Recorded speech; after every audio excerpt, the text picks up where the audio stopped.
नमस्कार दोस्तों, गौतम स्टडी पर आप सभी का बहुत बहुत स्वागत है। आज हम उत्तर प्रदेश विशेष लेकर आए हुए हैं। तो आइए आज हम उत्तर प्रदेश विशेष को देखते हैं, क्योंकि अक्सर एग्जाम में हमारे यूपी के जितने भी वनडे एग्जाम होता है तो वो वहाँ से जो हमारा उत्तर प्रदेश है अधिक से अधिक यहाँ से क्वेश्चन बनते हैं। तो आज हम जो क्लास लेके आए हैं वो उत्तर प्रदेश से है। तो उत्तर प्रदेश विशेष के बारे में देखते हैं और सबसे पहले हम देखते हैं राजनीतिक प्रशासन उत्तर प्रदेश की क्या है। अगर हम देखें तो अप्रैल 1937 में ब्रिटिश राज्य के समय संयुक्त प्रांत के नाम से इसका गठन किया गया था। अर्थात कहें तो 1935 में जो है हमारा उत्तर प्रदेश संयुक्त प्रांत के नाम से जाना जाता था। उसके बाद 24 जनवरी 1950 को इसका नाम संयुक्त प्रांत से बदलकर उत्तर प्रदेश रखा गया था। तो हमारे उत्तर प्रदेश का जो संयुक्त प्रांत से नाम बदलकर उत्तर प्रदेश कब रखा गया था? तो 24 जनवरी 1950 को ही उत्तर प्रदेश का जो नाम है नामकरण किया गया था। अगर हम देखें तो उत्तर प्रदेश जो एक दिवस के रूप में मनाया जाता है वो 24 जनवरी को ही उत्तर प्रदेश दिवस के नाम से मनाया जाता है। उसके बाद 1858 तक इसकी राजधानी जो थी हमारे उत्तर प्रदेश की, यह कहें तो संयुक्त प्रांत की, तो वो आगरा थी। 1858 तक जो थी संयुक्त प्रांत की राजधानी आगरा थी। उसके बाद 1858 से 1921 तक जो है इलाहाबाद राजधानी इसकी रही। उसके बाद 1921 से आज तक की जो उत्तर प्रदेश की राजधानी है वो लखनऊ है। तो ये हमें याद होना चाहिए कि 1858 तक जो राजधानी थी तो उस समय संयुक्त प्रांत की राजधानी आगरा थी। उसके बाद 1858 से 1921 तक हमारा इलाहाबाद प्रयागराज जो था वो राजधानी थी। उसके बाद 1921 से आज तक जो समय है वो लखनऊ उत्तर प्रदेश की राजधानी है। उसके बाद वर्ष 1921 में यहाँ विधानसभा का गठन किया गया था। अगर पूछा जाए कि उत्तर प्रदेश में विधानसभा का गठन कब किया गया था तो वो 1921 ईस्वी 1921 को जो है विधानसभा का गठन किया गया था।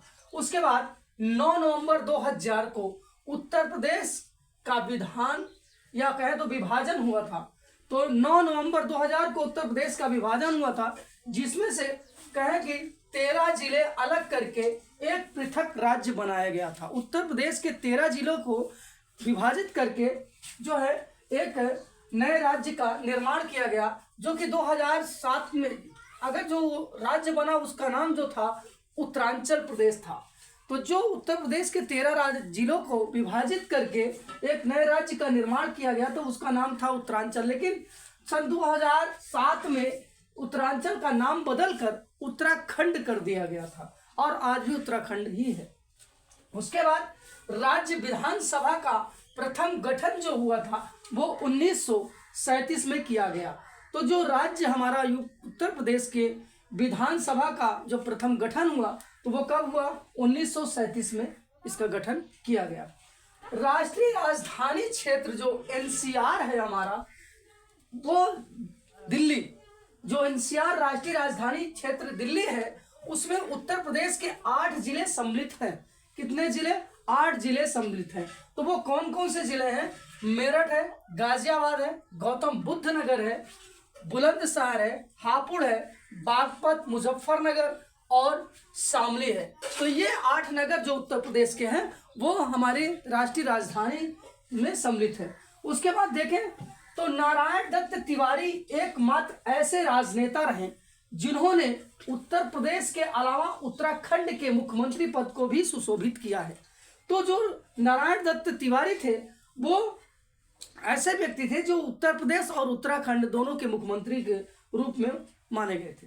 उसके बाद उत्तर प्रदेश में सबसे कम विधानसभा सीटों वाले जिले जो हैं वो चित्रकूट है, महोबा है तथा श्रावस्ती है। तो 3 जिले ऐसे हैं जिसमें विधानसभा की सीटें केवल कितनी हैं? तो वो 2 हैं प्रत्येक राज्य में, प्रत्येक जिले में। जैसे चित्रकूट है, महोबा है और श्रावस्ती, इन जिलों में केवल 2 ही सीट है। तो इसलिए कभी कभी जो एग्जाम में प्रश्न बन के आते हैं कि उत्तर प्रदेश में सबसे कम विधानसभा वाले सीटों वाले जिले कौन से हैं, तो वो कौन से हैं, चित्रकूट है, महोबा है और श्रावस्ती है। तो ये 3 जिले ऐसे हैं। उसके बाद चौधरी चरण सिंह का नाम एक रूप में भी उभर कर आता है, और विश्वनाथ प्रताप सिंह, ये 2 उत्तर प्रदेश के ऐसे मुख्यमंत्री हैं जिन्होंने भारत के प्रधानमंत्री होने का भी गौरव प्राप्त किया। अर्थात पहले उत्तर प्रदेश के मुख्यमंत्री बने, उसके बाद भारत के प्रधानमंत्री हुए। तो ये कौन से हैं, तो ये चौधरी चरण सिंह है और विश्वनाथ प्रताप सिंह है, विश्वनाथ प्रताप सिंह और चौधरी चरण सिंह है, से मुख्यमंत्री उत्तर प्रदेश के हैं जिन्होंने मुख्यमंत्री पद के बाद प्रधानमंत्री का भी पदभार संभाला। उसके बाद उत्तर प्रदेश के विधान सभा अध्यक्ष जो श्री बाबू बनारसी दास एवं श्री पत मिश्र को उत्तर प्रदेश का मुख्यमंत्री बनने का गौरव भी प्राप्त है। उत्तर प्रदेश में प्रथम बार राष्ट्रपति शासन 25 फरवरी 1968 से 25 फरवरी 1969 तक चला। अर्थात देखें तो राष्ट्रपति शासन जो हमारा 356 अनुच्छेद है उसको लगाया जाता है राष्ट्रपति द्वारा। जब किसी प्रकार की समस्याएं किसी राज्य में होती है तो उस समय राष्ट्रपति शासन लागू होता है। तो अर्थात कहें जब राज्य सरकार कार्य को करने में असफल होती है तब अनुच्छेद 356 अर्थात कहें तो राष्ट्रपति शासन का प्रावधान किया जाता है। तो राष्ट्रपति शासन जो उत्तर प्रदेश में प्रथम बार लगा था तो वो कब लगा था, तो 25 फरवरी 1968 से 25 फरवरी 1969 तक। उत्तर प्रदेश में 10वीं बार राष्ट्रपति शासन 8 मार्च 2002 से 3 मई 2002 तक लागू रहा। ठीक है, तो अब तक अगर हम देखें तो उत्तर प्रदेश में कुल मिलाकर 10 बार राष्ट्रपति शासन लागू हुआ। उसके बाद है कि विधानसभा में अनुसूचित जातियों के लिए आरक्षित सीटों की संख्या जो है वो कितनी है, तो वो 84 है, 84 है। जबकि अनुसूचित जनजाति के लिए आरक्षित सीटों की संख्या केवल 2 है। तो ये हमें याद रहे कि उत्तर प्रदेश में विधानसभा में अनुसूचित जातियों के लिए आरक्षित जो सीटें हैं वो 84 है और अनुसूचित जनजाति के लिए जो आरक्षित सीटें हैं वो केवल 2 है। उसके बाद आता है कि उत्तर प्रदेश विधानसभा में सदस्यों की कुल संख्या कितनी है, तो वो है 404, जिसमें से 403 निर्वाचित होते हैं और 1 जो है मनोनीत किया जाता है। उसके बाद विधान परिषद में सदस्यों की संख्या कुल कितनी है, तो वो 100 है अर्थात 100 है। उसके बाद लोकसभा सदस्यों की जो संख्या है वो 80 है। सर्वाधिक विधानसभा सीट वाला जो हमारा जिला है वो प्रयागराज इलाहाबाद जिसे कहा जाता था, वो इसमें कितने हैं, तो 12 सीटें हैं। तो अगर एग्जाम में पूछा जाए कि सर्वाधिक विधानसभा वाला जो सीट का जिला है वो कौन सा है, तो वो है प्रयागराज। कितने हैं इसमें सीटें, तो 12 हैं।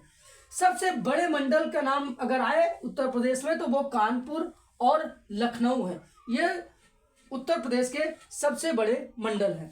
उसके बाद सबसे छोटा मंडल के नाम से है तो वो कौन है, सहारनपुर। तो उत्तर प्रदेश का सबसे छोटा मंडल जो है वो है सहारनपुर है। उत्तर प्रदेश का पहला केंद्रीय कारागार अर्थात कहे तो जेल जो है वो बरेली था। तो उत्तर प्रदेश में पहला जो केंद्रीय कारागार था वो कहाँ था, बरेली में था। राज्य में जो हमारा उत्तर प्रदेश है अभी तक कुल 10 बार राष्ट्रपति शासन लागू किया गया, जो कि पहला 1968 में, दूसरा 70 में, तीसरा 1973 में, चौथा 1975 में और पांचवा जो है 1977 में, छठा 1980 में, सातवां 1992 में, आठवां 1995 में, नौवां 1996 में और 10वां 2002 में। तो अभी तक 10 बार राष्ट्रपति शासन लागू हुए। कब किसके काल में लागू हुआ ये हम आपको किसी दिन अलग से वीडियो में पढ़ाएंगे। उसके बाद उत्तर प्रदेश के प्रथम मुख्यमंत्री जो थे वो गोविंद बल्लभ पंत थे। तो उत्तर प्रदेश के प्रथम मुख्यमंत्री कौन थे, गोविंद बल्लभ पंत थे। प्रथम महिला मुख्यमंत्री थी वो सुचेता कृपलानी थी, जो कि उत्तर प्रदेश की प्रथम मुख्यमंत्री जो महिला के रूप में जानी जाती हैं तो वो कौन है, सुचेता कृपलानी है। उसके बाद अगर देखें तो प्रथम महिला राज्यपाल जो है तो वो सरोजनी नायडू है। जो उत्तर प्रदेश की प्रथम राज्यपाल के नाम से महिला के रूप में जानी जाती हैं। अगर वर्तमान में राज्यपाल को देखें तो वर्तमान में उत्तर प्रदेश की जो राज्यपाल है वो आनंदीबेन पटेल जी हैं। उसके बाद सर्वाधिक बार उत्तर प्रदेश की मुख्यमंत्री बनने वाली, अगर कभी कभी एग्जाम में पूछा जाता है कि उत्तर प्रदेश में सर्वाधिक मुख्यमंत्री पद पर कौन आसीन था, तो हमारी सुश्री बहन कुमारी मायावती जी थी, जो अभी तक उत्तर प्रदेश में 4 बार मुख्यमंत्री बन चुकी हैं। उसके बाद वर्तमान में मुख्यमंत्री माननीय आदित्यनाथ योगी जी उत्तर प्रदेश के मुख्यमंत्री हैं। तो ये हमारा उत्तर प्रदेश विशेष का पहला क्लास है। लगातार आपको उत्तर प्रदेश विशेष से क्लासें आपको प्रोवाइड करा दी जाएंगी। आप लोग इस गौतम स्टडी को सब्सक्राइब एवं लाइक अवश्य करिएगा। आप सभी का गौतम स्टडी पर यह वीडियो देखने के लिए बहुत बहुत धन्यवाद।